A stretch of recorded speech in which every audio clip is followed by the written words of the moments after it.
Assalamualaikum. Halo Mams, halo teman-teman semuanya. Kembali lagi ya di channel aku, Rika Family. Oh ya, gimana teman-teman kabarnya? Semoga selalu sehat ya, dan dalam lindungan Allah Subhanahu wa Ta'ala. Amin amin ya rabbal alamin. Hari ini aku mau share kegiatan aku setelah beberapa hari ini. Aku itu apa ya teman-teman, alhamdulillah diberi kenikmatan sama Allah yang luar biasa. Jadi kurang lebih sekitar 9 hari, hampir 10 hari aku itu sakit ya teman-teman. Makanya udah lama nggak upload video gitu. Sebenarnya udah rindu juga sama teman-teman nge-YouTube. Udah lama juga nggak mengunjungi teman-teman ya. Nah di sini sambil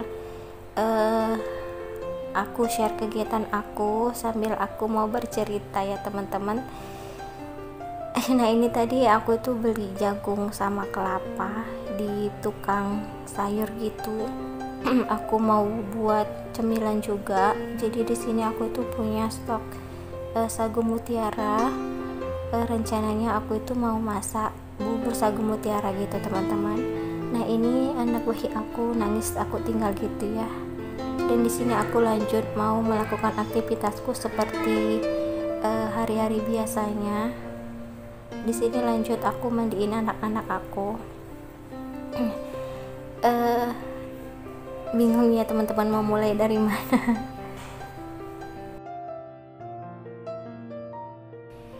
Di sini sebelumnya aku juga mau mengucapkan terima kasih buat Bunda Ria yang udah perhatian ya.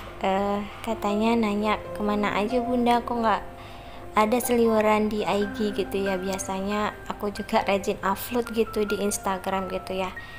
Nah ternyata ada yang nanyain gitu, jadi seneng banget ya teman-teman. Alhamdulillah masih ada yang perhatian gitu ya. Jadi awal mulanya aku sakit itu berawal dari Pak suami ya teman-teman. Pak suami berawalnya tuh sakit menggigil gitu tengah malam. Terus demam gitu ya teman-teman, dan aku sarani sama Pak suami untuk ke bidan gitu biar nggak berkelanjutan sakitnya. Dan keesokan harinya Pak suami itu pergi sendiri ke bidan gitu ya teman-teman.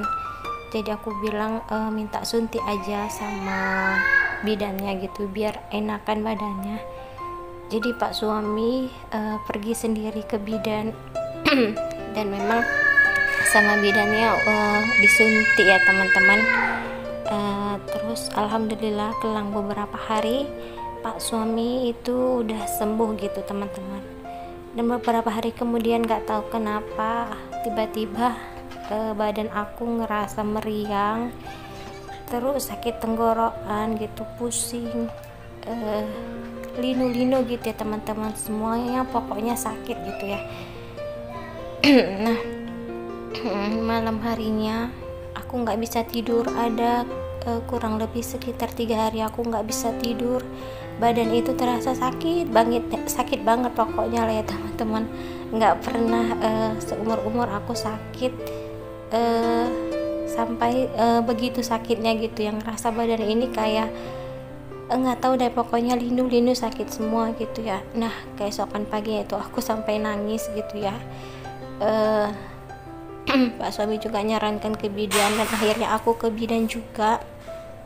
Di situ sampai di bidan aku juga disuntik teman-teman, dan aku juga batuk ya teman-teman, tenggorokan juga sakit banget, terus aku sariawan gitu ya, terus meriang gitu ya.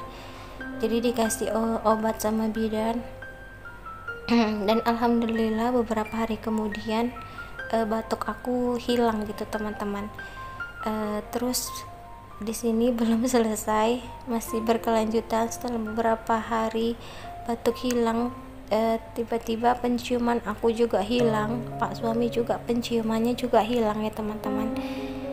Jadi udah parno banget sih ya teman-teman, karena keadaan sekarang ini kan makin gawat gitu ya teman-teman, karena makin banyak gitu ya pasien COVID gitu. Jadi udah takut banget gitu ya. tapi tetap ikhtiar usaha gitu ya. Di sini aku juga minum apa sih namanya, JSR gitu ya, minum ramuan-ramuan kayak jahe, kunyit, terus serai gitu ya teman-teman. Selain obat bidan, aku juga usaha ikhtiar untuk menyembuhkan tenggorokan aku dengan minuman ramuan-ramuan gitu. Nah, kelang beberapa hari kemudian aku itu tiba-tiba pusing banget dan sampai sesak gitu ya teman-teman, seharian gitu sesak. Cuman alhamdulillah sesaknya tuh nggak parah banget, tapi Pak suami udah takut banget gitu ya, karena kondisi yang seperti ini tadi yang aku bilang ya teman-teman. Jadi Pak suami nyarani ke klinik lagi, jadi aku berobat lagi ke klinik untuk yang kedua kali. Nah, ditanyai juga sama dokternya gitu ya, apa aja gejalanya. Aku bilang aku sakit ini sakit itu gitu ya teman-teman. Terus dokter nanyain kalau ibu menyusuin. Iya, aku bilang menyusuin. Cuman aku nggak mau dikasih obat sesak napas, karena katanya kalau dikasih obat sesak napas itu harus berhenti menyusuin. Jadi nggak dikasih gitu ya, karena aku nggak mau si kecil makin parah gitu yang karena nggak menyusuin gitu, karena posisi juga aku lagi nggak enak badan gitu, jadi takutnya aku juga makin drop gitu ya.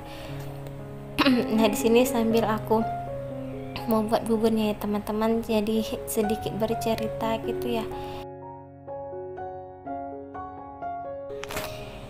Jadi akhirnya aku itu nggak ada dikasih obat sesak napas sama dokternya, karena memang aku nggak mau gitu ya teman-teman. Karena takut juga gitu kalau si kecil nggak menyusuin pasti rewel banget gitu ya, dan akunya pasti kurang istirahat gitu. Dan di sini itu ya Allah gitu ya, masya Allah, gimana ya teman-teman, ngerasa sedih banget gitu ya, sakit seperti ini jauh dari keluarga gitu. Rasanya gimana gitu ya. Pak suami udah ngajakin pulang aja, kita pulang yuk katanya. Cuman aku mikirnya aku itu takut kalau pulang nanti bakalan ketularan keluarga aku gitu ya. Jadi ya udah aku tahani aja di sini ya teman-teman. Jadi setelah kedua kalinya aku ke klinik, sama sekali tidak ada perubahannya teman-teman. Perubahannya hanya aja sesak aku alhamdulillah berkurang, cuman untuk kepala aku itu masih terasa banget sakit, puyeng, kalau jalan itu oyong gitu ya, pokoknya sakit banget kepalanya. Jadi bawaannya itu rasanya mau nangis aja gitu ya. Nah, jadi Pak suami nyarani ke bidan lagi, jadi akhirnya aku ke bidan lagi ya teman-teman. Dan itu untuk yang ketiga kalinya aku ke bidan, jadi sama bidannya dikasih obat yang lain dan aku disuntik juga. Kelang 1 hari kemudian itu udah agak enakan, tapi kepala masih pusing juga gitu, nggak hilang-hilang. Pak suami itu makin bingung gitu ya, mau cari klinik yang lain, cuman di sini tuh agak susah gitu teman-teman. Kata Pak suami coba dirawat atau pakai oksigen gitu, cuman aku nggak mau. Kalau dirawat aku mikirin anak-anak siapa yang jaga, terus Pak suami kerja. Ya Allah, rasanya sedih banget ya teman-teman. Jauh dari suami, jauh dari keluarga itu harus ya bisa mandiri semuanya gitu, apalagi di saat sakit gitu. Keesokan harinya, paginya, Pak suami juga nyariin aku untuk cek kolesterol, dan disitu aku juga cek kolesterol, dan ternyata kolesterol aku dibilang tinggi, nggak terlalu tinggi, cuman ada ya teman-teman 216. Jadi kalau udah di atas 200, kalau kita udah cek di atas 200 itu udah ada kolesterolnya gitu ya teman-teman. Sementara aku tuh pas dicek itu sekitar 216 gitu kolesterol aku. Nah, jadi apoteknya bilang coba minum obat kolesterol, jadi ada dikasih. Jadi alhamdulillah pas aku konsumsi obat apa namanya tadi, kolesterol ya, Livirol nama obatnya. Jadi keesokan harinya itu udah agak mendingan ya teman-teman, alhamdulillah qadarullah gitu.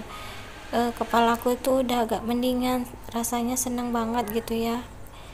Karena beberapa hari itu aku juga nggak ada masak gitu ya, sama sekali nggak ada melakukan aktivitas, cuman nggak banyak gitu ya, semua dikerjakan sama Pak suami. Masya Allah, alhamdulillah banget punya suami yang ngerti mengerjakan pekerjaan rumah gitu ya. Ya Allah, kita terima kasih juga buat Pak suami yang udah bantu selama ini di saat aku sakit gitu ya. Nah alhamdulillah teman-teman, ini juga bubur aku udah matang ya teman-teman. Jadi segini aja lah cerita aku di saat aku sakit ya teman-teman. Aku cuman mau apa ya, mau bilang ke teman-teman gitu ya, sehat-sehat selalu, selalu jaga kesehatan dan jaga protokol kesehatan ya teman-teman, karena sehat itu mahal gitu teman-teman. Jadi bener-bener harus jaga kesehatan, apalagi di saat pandemik ini lagi parah ya teman-teman. Oke teman-teman, terima kasih ya sudah mendengarkan curhatan aku. Wassalamualaikum.